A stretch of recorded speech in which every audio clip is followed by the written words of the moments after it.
Assalomu alaykum hurmatli qarindoshlar.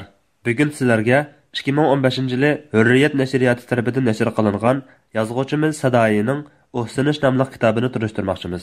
Hurmatli kitobxonlarning diqqatiga. Qo'lingizdagi bu kitob vatan ishidagi matbuotlarda e'lon qilish ko'zlangan holda yozilgan. Bu nuqtani kitobxon har vaqt esida tutgan bo'lsa. Qo'lingizdagi O'sinish nomli to'plam yozuvchi Sadoyining Asiy bandalar, Sahroliq qiz va yoshlikqa qaytishdan iborat 3 povestidan tarkib topgan. Ularni milliy mavjudlikning xilma-xil ko'rish nuqtalarida sezilgan tiz sezmasi deyishga bo'ladi. Asiy bandalarda yozuvchi Uyg'urlarning 20-asrning boshlaridagi siyosiy taqdiri haqida, jumladan Uyg'ur siyosiyonlarining psixik dunyosi haqida cho'nqur o'ylanish olib boradi. Bu nuqtadan mazkur asarni siyosiy psixologiyalik tragediya deyish mumkin. Asardagi Mehmet Tursunning tragediyasi o'z navbatida Uyg'ur milliy inqilobchilarining tragediyasidir. Uningda ko'riladigan nurg'un psixik ojizliklarning Uyg'urlar uchun universal ma'nosi bor. Asiy bandalardagi Mehmet Tursun kichkina bir baxtsiz oilada tug'ilgan va keyincha yetimchilikda Qozonga borib, u yerda o'zini beqib olgan tatar ziyolisining yordamida ko'zini ochgan bir inqilobchidir. Keyin u vatanni sig'inish istaklari bilan Qashqarga qaytib, avval tog'asining homiyligida bo'ladi. Andin tasaddibi o'zi danqini Qozonda anglagan Abduqodir Damollam bilan ko'rishib, uning ilm homiyligiga o'tadi. Damollamning yerlik kuchlar tarafidan qatl qilinishi butkul Uyg'urlarning emas, balki uning hayotiga cho'nqur ta'sir ko'rsatdi. U Qashqardan Fayzobodga borib, o'zining madrasadagi saboqdoshining yanida jon saqlash uchun bir mazgil panohlanib turishga majbur bo'ladi.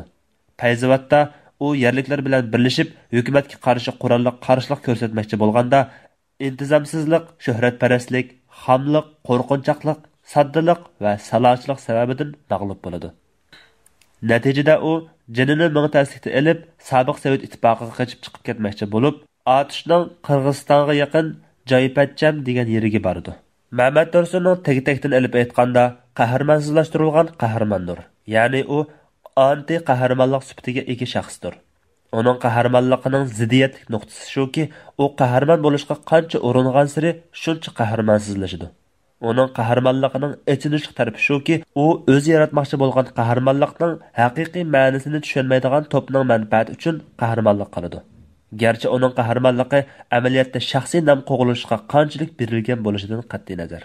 Postda 20-yillarda Qashqarda diniy va madaniy oqartish bilan shug'ullangan Abduqodir Damollamning tragediyalik o'limi bilan 1980-yillarning boshlarida Fayzobodda haqiqiy yuz bergan qurolli qarshilik harakati asar personaji Mehmet Tursunning hayot kechirmishlari bilan yo'g'ri o'tilgan.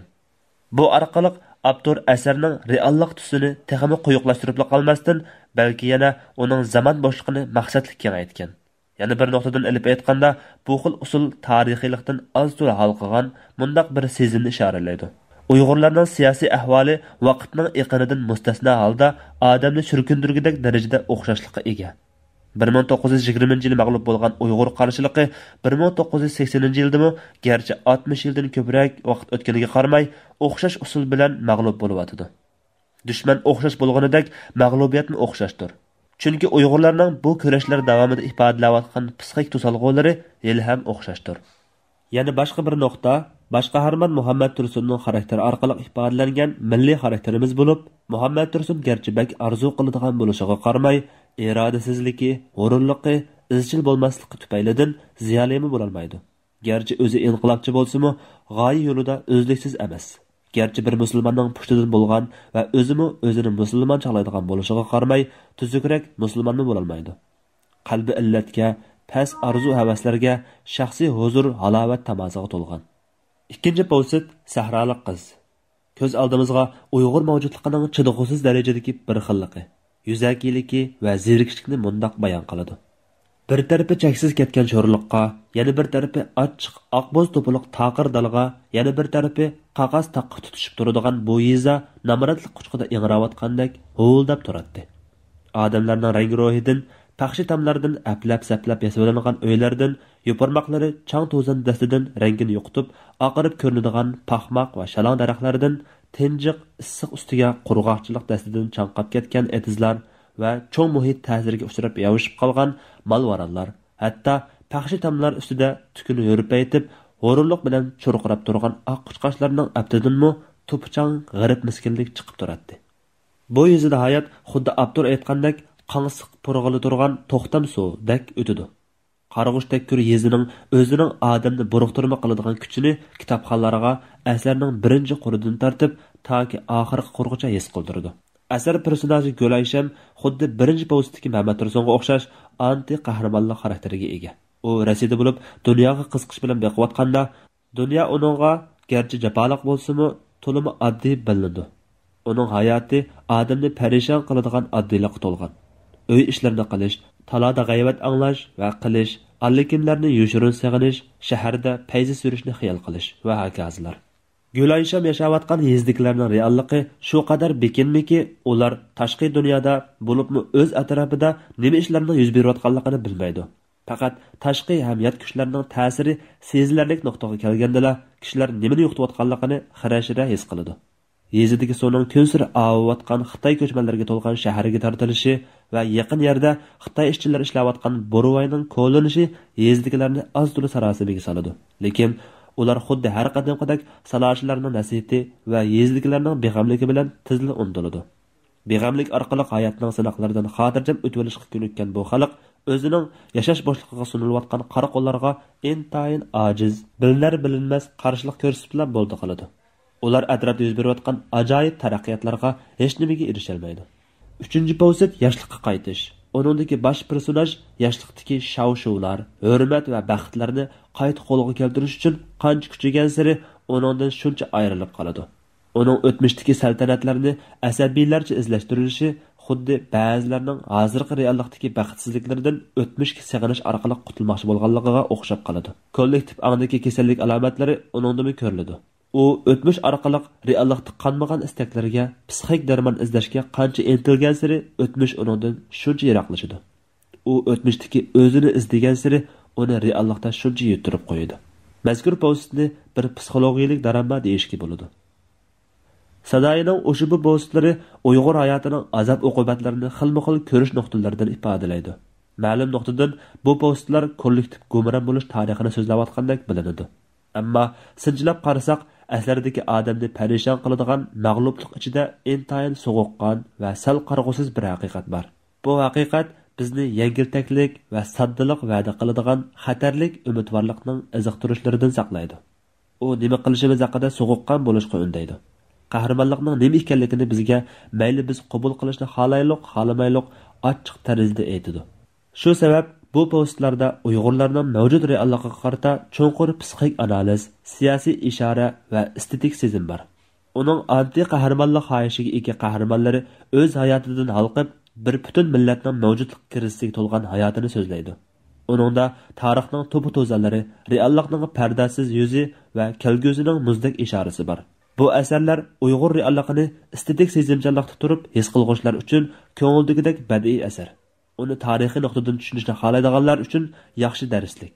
Uningga siyosiy istiqbol nuqtasidan qaraydiganlar uchun sal qarashga bo'lmaydigan muhokama va uni psixologik nuqtasidan kuzatmoqchi bo'lganlar uchun o'zgacha psixik analizdir.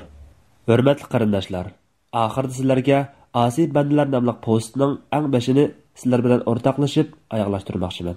Yazning quyoshi g'arbga qaysaygan bo'lib, endi janni qaqshatquchi issiq o'rniga tog'ning sap havoliq salqini almashishga boshlagandi.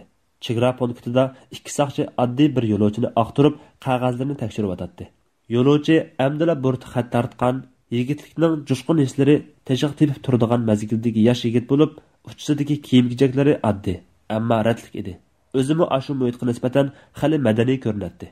Uning qo'lida kichikina tugunchak bo'lib, buningdan uning savdogarmi emas, o'g'rimi emas, oddiy ishlamchi ekanligi bilinib turadi. Anjaniga demishga borgan, savdo karvonlariga yallanib borgandim. Keyin ko'proq pul topamanmikin deb qilib qoldim. Ammo sayzida inqilob bo'lib, ocharchilik ig'ilab ketdi. Xudoni bijdab Qashqarimni tepib olay-ya degan niyatga keldimda buyon yandim. Bir necha oddiy so'roq javoblardan keyin uni bu tarafga o'tkazibdi. Yigit saqchilardan 20-30 qadam o'zida o'zini aydalaga tashlab so'zilib yetib oldi. Uning bundoq yetishida uzun yil yetimlik zulmi chekkan balaning onasini topgandagi erkinligi bor edi. Janub taraflarda zerikishlik qish faslini o'tkazib, bahorda yurtiga qaytgan qushlarning sho'xliq bilan cho'roqlab, o'z dilida tinmay hikoya qilishlaridek qonmaslik bor edi. U o'ngda yetib olib, osmonni yulab turgandek bilinadigan cho'qqilarni tomosha qildi. Bu taraflardagi necha ming kilometrlik davlat chegarasi tabiiy jo'grafiyalik chegarani tog' cho'qqinlarni asos qiladi. Bu ibtidoiy chegara ayirish usuli o'z zamonasi uchun bir ijodiyat, shundaqla mudofaaga qulay edi. Bu chegara badavlat char podshoh hukumati bilan birlikda bekitgan oxirgi chegara edi. Cho'qqinlar orasidagi ba'zi tekshirliklarda, jilg'inlarda chorvachilarning mahallalari, qo'y padillari ko'zga chaliqatdi. Ammo yigit bularga qiziqib yetayotgani yo'q. Uning hissiyotida hozir u o'z uyiga, jonijon onasining bag'riga qaytib kelgan. Bu yerda yetirqosh, xuduksirash yotdi. Shunga mayli tog'da, mayli bog'da bo'lsin, mening degan xo'jayinlik ruh bilan kibrlanib yetib harduq oladi. Yuragini to'ldirib nafas oladi. Bu yerning saf havosi, allaqanday shifoliq tarkiblarga ega xushpuroq havosi uningki. Chunki bu uning vatani. Tog' shivoqlarining puroqlari shu qadar xushbo'yki, attarning do'kinimi bundoq yoqishliq emas. Hurmatli qarindoshlar, qonimizga a'zo bo'lib, texmi ko'p kishilarning foydalanish uchun hamdaharlashni unutmag'aysizlar va tunishtirishni xohlagan kitoblarni astiga inkas shaklida qoldirib qo'yg'aysizlar. Rahmat. Taklimakan kitobxonasi.